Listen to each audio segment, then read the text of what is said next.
बघा बाळांनो, आपल्याला आज चौकट पद्धतीचा म्हणजेच लॅटिस पद्धत असलेला गुणाकार कसा करायचा ते आपण शिकणार आहोत.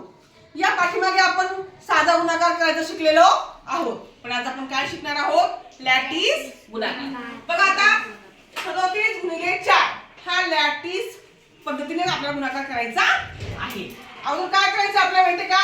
या 37 च स्थानिक किंमत काढून घ्यायची. बघा कसं?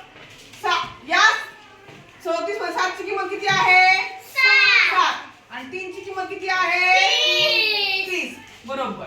3 ची किंमत 30 आहे, 7 ची किंमत 7 आहे.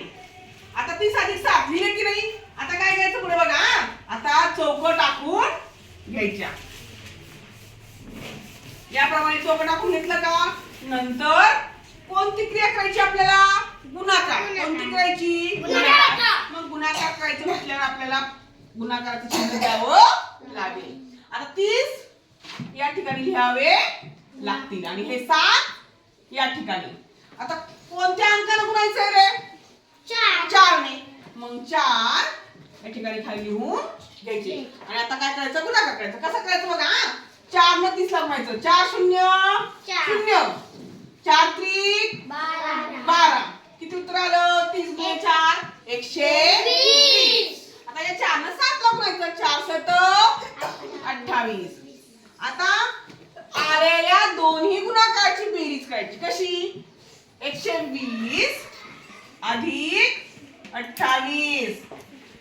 8 0 8 2 2 4 81 1 म्हणजे 37 गुणिले 4 चा लॅटिस पद्धतीने गुणाकार केला असता उत्तर किती आलं? 148. आता आपण काय करूया?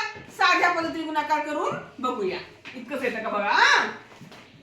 37 गुणिले 4 4 7 28 4 ने 2 4 त्रिक 12 आणि 2 14. आलं का उत्तर? सेम सारखंच. साध्या पद्धतीने तितकं गुणाकार आला का नाही उत्तर? उत्तर दोन्ही पण काय आलं? सारखं आलं. समजलं? हो.